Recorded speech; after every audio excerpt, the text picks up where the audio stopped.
जय हिंद दोस्तों, MKS गुरुजी channel में आपका स्वागत है।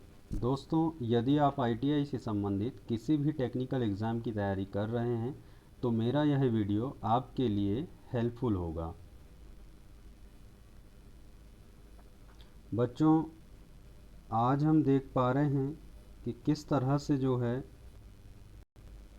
लॉकडाउन अवधि पर घर पर रह कर के आपको तैयारी करनी है। तो चलिए बच्चों, बिना समय गंवाए हम यहाँ पर अपने प्रश्नों की शुरुआत करते हैं।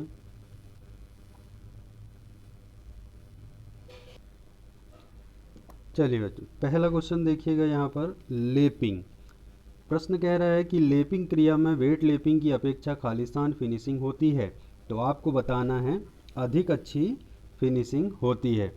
अब हम यहाँ पर समझ लेते हैं, पहला प्रश्न ही समझते हैं कि भाई लेपिंग क्रिया की बात करें तो लेपिंग क्रिया होती क्या है। लेपिंग शब्द के बारे में समझते हैं। तो लेपिंग यह एक प्रकार की फाइन ग्राइंडिंग है जो ढीले एब्रेसिव मटेरियल्स के द्वारा गोल और चपटे जॉब पर की जाती है। कैसे जॉब पर की जाती है? या तो जॉब गोल होगा या जॉब चपटा होगा, वहाँ पर यह प्रक्रिया अपनाई जाती है।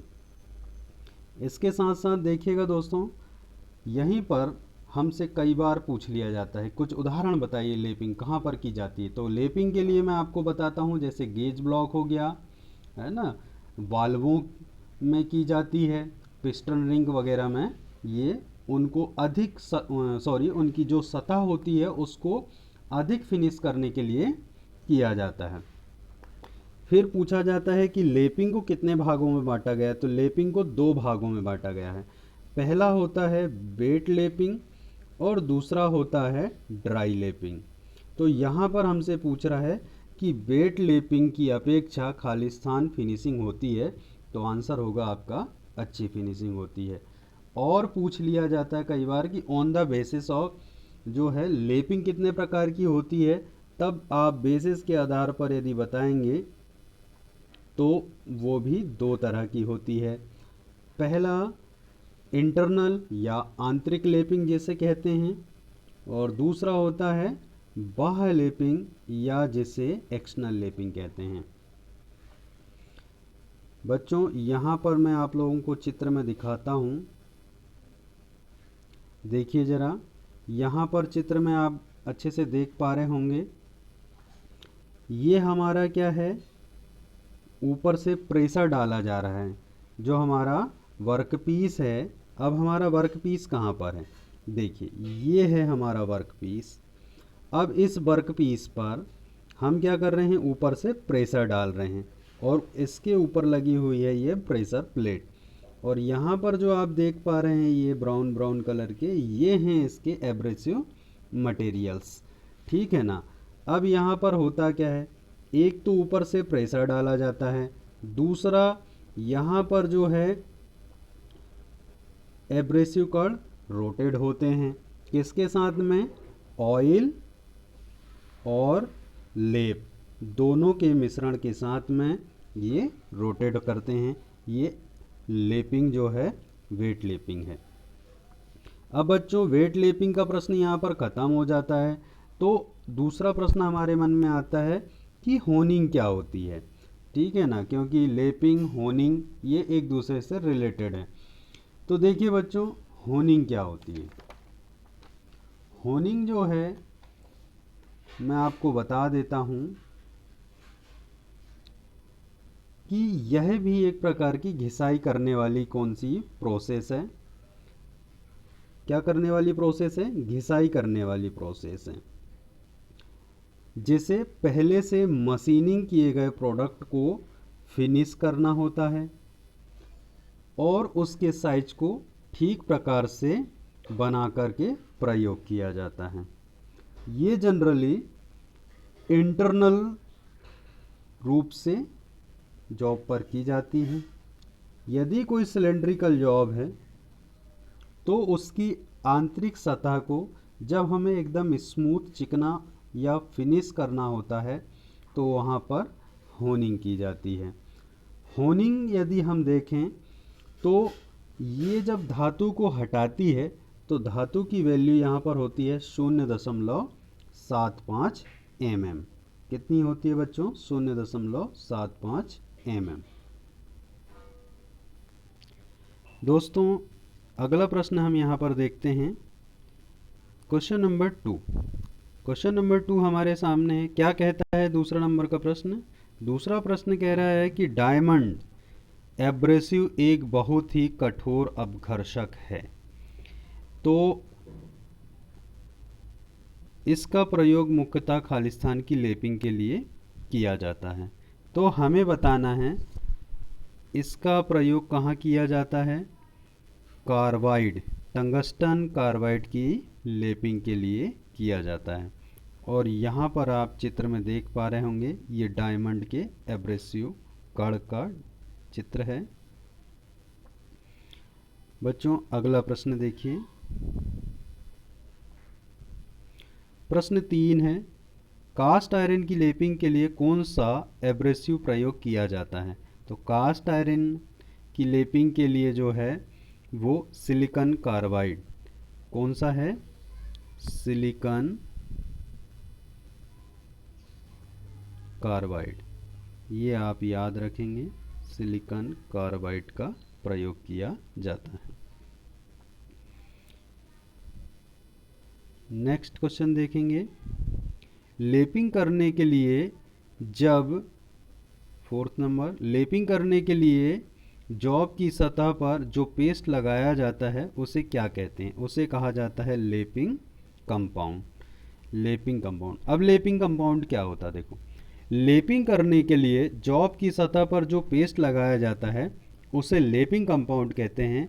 लेपिंग क्रिया में emery, corundum, aluminium oxide, iron oxide, chromium oxide आदि घिसाई करने वाले पदार्थ पाउडर के रूप में मिट्टी के तेल या किसी अन्य तेल के साथ भिगोकर प्रयोग किए जाते हैं, और इन्हें ही क्या कहते हैं? हम लेपिंग कंपाउंड कहते हैं।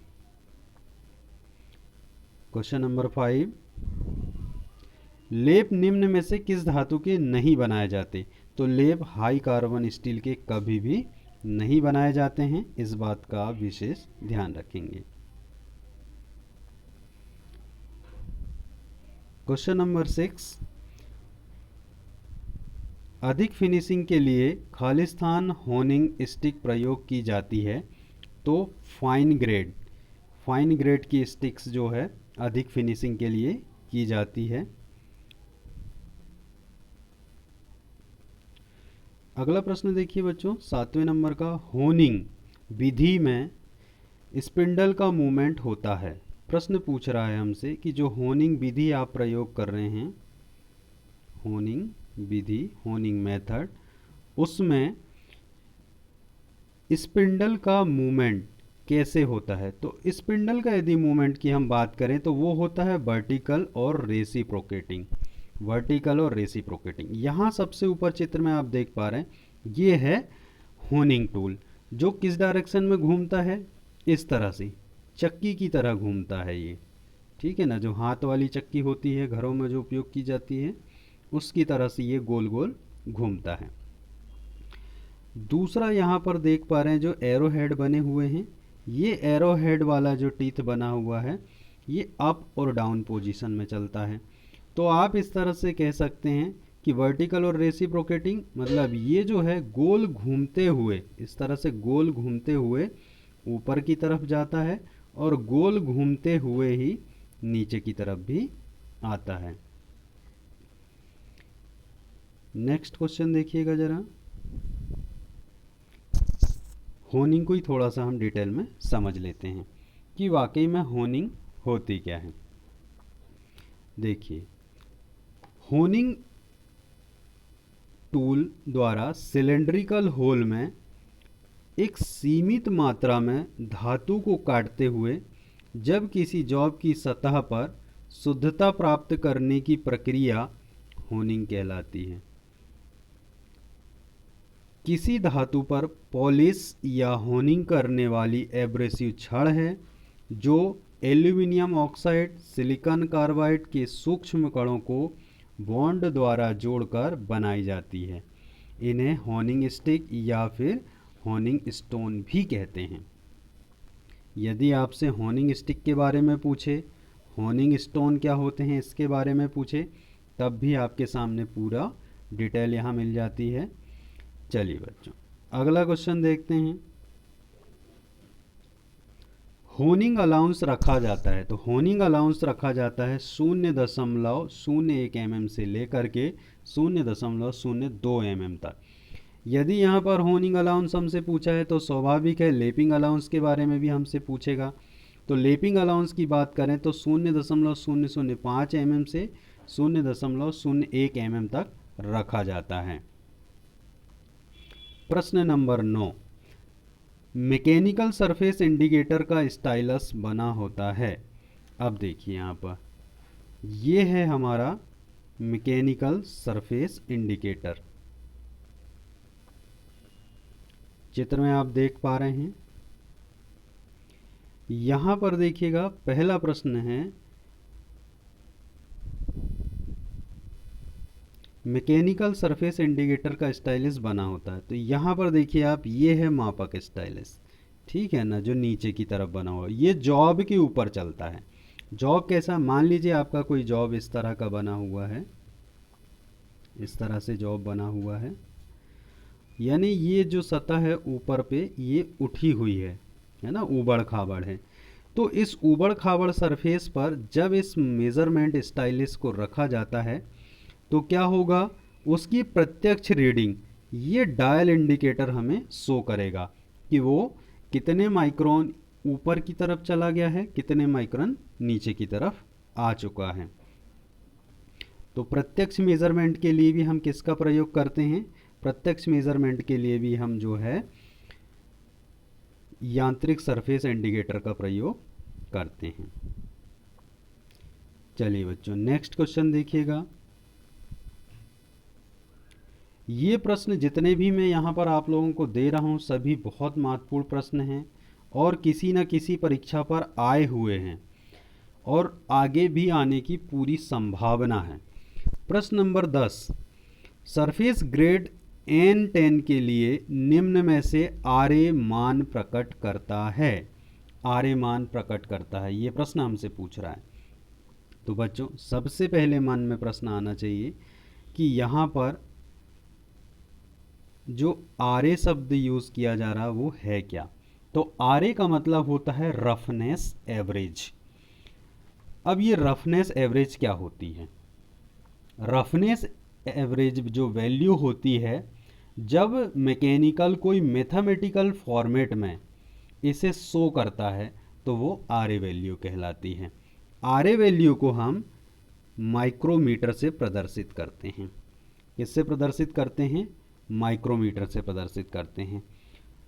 यदि हमसे कोई पूछे कि माइक्रोमीटर का मान कितना होता है तो 0.001 mm होता है, या आप कह सकते हैं कि 1000 माइक्रोन होता है। चलिए बच्चों, यहीं पे दूसरा शब्द और पूछ लिया जाता है कई बार कि CLA क्या होता है, CLA क्या होता है।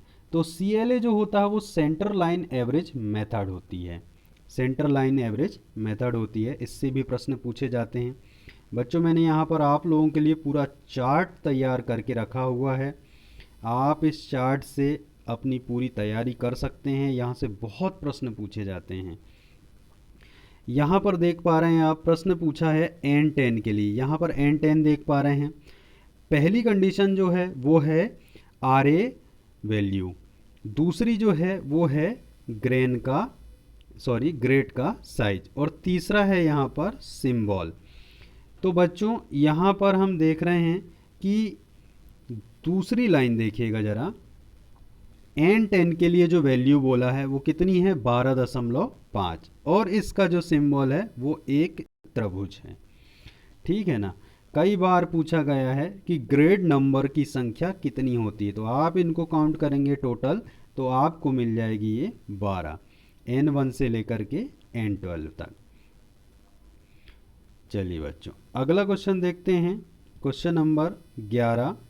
क्वेश्चन नंबर 11 कह रहा है कि टेम्परिंग तापमान वांछित गुणों के अनुसार रखा जाता है जो आम तौर पर होता है। तो ये तापमान कितना होता है? 180 डिग्री सेंटीग्रेड से 650 डिग्री सेंटीग्रेड तक होता है। नेक्स्ट क्वेश्चन देखिए, 12 नंबर का प्रश्न है, संडासी जिसे हम क्या कहते हैं? टंग्स भी कहते हैं, संसी भी कहते हैं, निम्न में से किस धातु की बनाई जाती है? तो वो बनाई जाती है माइल्ड स्टील की। अगला क्वेश्चन देखिए, नॉर्मलाइजिंग करते समय पार्ट को ठंडा किया जाता है। इस तरह से ही क्वेश्चन पूछा जाता है। कई बार पूछा जाता है कि नॉर्मलाइजिंग करते समय जॉब को ठंडा किया जाता है। तो आप बताएंगे नॉर्मलाइजिंग करते समय जॉब को रूम टेम्परेचर पर या रूम के तापमान पर ही खुला छोड़ करके क्या किया जाता है? ठंडा किया जाता है। चलिए बच्चों, अब यहाँ नॉर्मलाइजिंग शब्द आ गया है, ये नॉर्मलाइजिंग शब्द। तो नॉर्मलाइजिंग होती क्या है, पहले इसको समझ लेते हैं। बच्चों, नॉर्मलाइजिंग क्या होती है मैं आपको बताता हूँ। जब कोई मैकेनिक किसी भी स्टील पर कोल्ड या हॉट कंडीशन में कोई मैकेनिकल ऑपरेशन करता है, चाहे वह हैमरिंग कर रहा हो, रोलिंग कर रहा हो, फोर्जिंग कर रहा हो, बेंडिंग कर रहा हो, तो उस जॉब की इंटरनल स्ट्रक्चर में कुछ ना कुछ चेंजेस आ जाते हैं और उन्हीं चेंजेस को रिपेयर करने के लिए जो मेथड अपनाई जाती है उसे ही क्या कहते हैं? हम नॉर्मलाइजिंग कहते हैं। उसे ही क्या कहते हैं? हम नॉर्मलाइजिंग कहते हैं। बच्चों, यहाँ पर क्वेश्चन नंबर 16 देखिए, सेकेंडरी हार्डनिंग में स्टील की टफनेस बढ़ती है, इस विधि का दूसरा नाम क्या है? तो इस विधि का दूसरा नाम है नॉर्मलाइजिंग। क्वेश्चन नंबर 14, स्टील के लिए अपर क्रिटिकल तापमान होता है। प्रश्न कह रहा है कि जो स्टील आप यूज़ कर रहे हैं उस स्टील का यदि अपर क्रिटिकल तापमान आपसे पूछे तो कितना होगा? तो वो होता है 800 डिग्री सेंटीग्रेड। यदि अपर क्रिटिकल तापमान की बात कर रहे हैं तो स्वाभाविक है लोअर क्रिटिकल तापमान भी होगा। तो लोअर क्रिटिकल तापमान की यदि हमसे वैल्यू पूछे तो वो होती है 723 डिग्री सेंटीग्रेड। 723 डिग्री सेंटीग्रेड का इसका तापमान होता है। नेक्स्ट क्वेश्चन देखिए बच्चों, क्वेश्चन नंबर 15 क्या कह रहा है? हाइपोयूटेक्टाइड स्टील में कार्बन की प्रतिशत मात्रा होती है। तो इसमें कार्बन की जो प्रतिशत मात्रा होती है वो 0.8% से कम होती है। नेक्स्ट क्वेश्चन देखिए, क्वेश्चन नंबर 17। क्वेश्चन नंबर 17 क्या कह रहा है बच्चों? क्वेश्चन नंबर 17 कह रहा है कि ब्रिनेल हार्डनेस टेस्टिंग मशीन का इंडिकेटर खालिस्तान पदार्थ का बना होता है। तो वो बना होता है टंगस्टन कार्बाइड का। नेक्स्ट क्वेश्चन देखिए बच्चों, 18वें नंबर का, नाइट्राइडिंग विधि में NH3 गैस गुजारी जाती है तब तापमान होता है। NH3 गैस मतलब अमोनिया गैस गुजारी जाती। अब नाइट्राइडिंग होती क्या है? तो चलिए मैं आप लोगों को बताता हूँ नाइट्राइडिंग क्या होती है। देखिए बच्चों, लो कार्बन स्टील, ये जो लो कार्बन स्टील होता है, जब इसकी सरफेस को हमें हार्ड करना होगा, इसकी सरफेस को क्या करना होगा? हार्ड करना होगा, कठोर करना होगा, तो कार्बन की मात्रा का हम इसमें क्या करते हैं? छिड़काव करते हैं या मिक्सअप करते हैं। लेकिन हमारे पास यहाँ पर क्या है? कार्बन नहीं है। कार्बन की जगह हम किसका प्रयोग कर रहे हैं? NH3 का प्रयोग कर रहे हैं, यानी अमोनिया का प्रयोग कर रहे हैं। तो सीधे शब्दों में आप कह सकते हैं कि लो कार्बन स्टील की सरफेस को हार्ड करने के लिए कार्बन की जगह जब अमोनिया गैस का प्रयोग किया जाता है तो उस जॉब की सतह बहुत अधिक कठोर हो जाती है। और ये जो विधि हम कर रहे हैं यही विधि कहलाती है नाइट्राइडिंग। अब नाइट्राइडिंग कितने प्रकार की होती है? नाइट्राइडिंग 2 प्रकार की होती है। पहली होती है गैस नाइट्राइडिंग और दूसरी होती है साल्ट बाथ नाइट्राइडिंग। तो ये चीज़ आप याद रखेंगे। नेक्स्ट क्वेश्चन देखते हैं। Next question 19 number. Low carbon steel part की सतह में कार्बन की मात्रा बढ़ाने को कहते हैं। लो कार्बन स्टील कोई भी जॉब है, यदि उसकी सतह पर कार्बन की मात्रा को बढ़ा दिया जाए तो वो क्या कहलाता है? तो वो कहलाता है कार्बोराइजिंग। क्या कहलाता है बच्चों? कार्बोराइजिंग। जब भी किसी लो कार्बन स्टील की सतह पर कार्बन की मात्रा को बढ़ाया जाएगा तो वो क्या कहलाएगी? कार्बोराइजिंग मेथड कहलाएगी। अब कार्बोराइजिंग शब्द आया है, तो कार्बोराइजिंग कितने प्रकार की होती है? कार्बोराइजिंग होती है 3 प्रकार की। मैंने क्लास लेक्चर में भी आपको बताया था। पहली होती है पैक कार्बोराइजिंग, दूसरी होती है गैस कार्बोराइजिंग और तीसरी होती है द्रव कार्बोराइजिंग। तो इस तरह से 3 प्रकार की कार्बोराइजिंग होती है।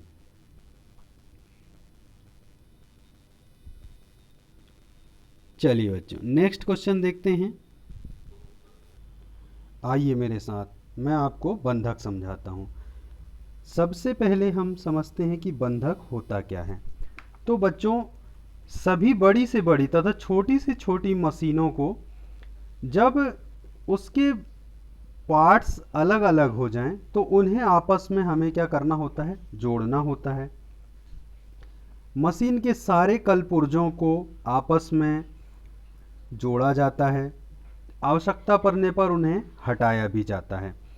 तो ये जो पार्ट्स हैं आपस में जब इन्हें जोड़ा जाता है, हटाया जाता है, तो किसी भी तरह का इन पे नुकसान नहीं होना चाहिए। इस बात का विशेष ध्यान रखा जाता है। तो इसे ही क्या कहा जाता है? बंधक कहा जाता है। कि कोई भी मशीनिंग पार्ट्स जिसे हम आसानी से खोल सकें और आसानी से फिट कर सकें, बंधक कहलाता है। अब हमसे यहाँ पर पूछा जाता है कि बंधक होते कितने प्रकार के हैं, क्योंकि यहाँ अस्थायी बंधक लिखा है। तो चलिए समझते हैं। बंधक 3 प्रकार के होते हैं। बंधक 3 प्रकार के होते हैं। पहला होता है अस्थायी बंधक, जिसे हम टेम्परेरी कहते हैं, टेम्परेरी फास्टनर कहते हैं। दूसरा होता है हमारा अर्धस्थायी बंधक, दूसरा होता है हमारा अर्धस्थायी बंधक, सेमी परमानेंट फास्टनर। तीसरा होता है हमारा स्थायी फास्टनर या परमानेंट फास्टनर। अब चलिए समझते हैं एक एक के बारे में। अस्थायी फास्टनर क्या होता है?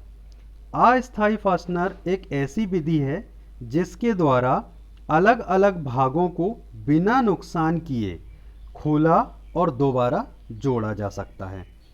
ये होता है हमारा अस्थायी फास्टनर। अब ये अस्थायी फास्टनर के आपसे कई बार एग्जाम्पल पूछा गया है, एग्जाम में एग्जाम्पल पूछा गया है। तो किस तरह से पूछा गया है कि नट बोल्ट निम्न में से किसकी श्रेणी में आते हैं, कीस किसकी श्रेणी में आती है, स्क्रू किसकी श्रेणी में आते हैं, पिन किसकी श्रेणी में आते हैं? तो ये सभी आते हैं अस्थायी बंधक की श्रेणी में। अब देखते हैं हम अर्धस्थायी बंधक। अर्धस्थायी बंधक क्या होते हैं? अर्धस्थायी बंधक होते हैं फास्टनिंग की इस विधि में जॉब को कोई नुकसान नहीं पहुंचाता है, लेकिन फास्टनर खराब हो जाता है। ये प्रक्रिया क्या कहलाती है? अर्धस्थायी फास्टनिंग कहलाती। यानी जब 2 पार्ट्स को आपस में जोड़ा जाए तो एक पार्ट खराब हो जाए और दूसरा भाग या दूसरा पार्ट सुरक्षित रहे, ये प्रक्रिया अर्ध फास्टनिंग कहलाती। आप अर्ध फास्टनिंग का उदाहरण दे सकते हैं सोल्डरिंग, रिवेटिंग, ये बहुत बढ़िया उदाहरण है इसके। और कई बार पूछा गया है कि अर्धस्थायी फास्टनर की श्रेणी में रखा जाता है सोल्डरिंग, रिवेटिंग, वेल्डिंग या फिर कीज। तो आप क्या जवाब देंगे? सोल्डरिंग और रिवेटिंग को रखा जाता है। तीसरा देखेंगे आप स्थायी फास्टनर। अब ये स्थायी फास्टनर क्या होता है? स्थायी फास्टनर ऐसा फास्टनर होता है जब दोनों पार्ट्स को आपस में जोड़ा जाता है तो इन्हें खोलने पर दोनों पार्ट्स क्या हो जाते हैं? खराब हो जाते हैं, एक भी पार्ट सुरक्षित नहीं होता। ये फास्टनिंग परमानेंट फास्टनिंग या स्थायी फास्टनिंग कहलाती है। इसके लिए यदि आपको उदाहरण देने की आवश्यकता पड़े तो आप ब्रेजिंग और दूसरा जो है वेल्डिंग। दूसरा क्या है आपका वेल्डिंग। ये सबसे बढ़िया उदाहरण है, आप इनको दे सकते हैं। ठीक है बच्चों, आज का लेक्चर हम यहीं पर समाप्त करते हैं। उम्मीद करता हूँ कि आपको आज बेहतर नॉलेज मिला होगा। इसी आशा के साथ मैं आपके उज्जवल भविष्य की कामना करता हूँ। जय हिंद, वंदे मातरम। Thanks for watching.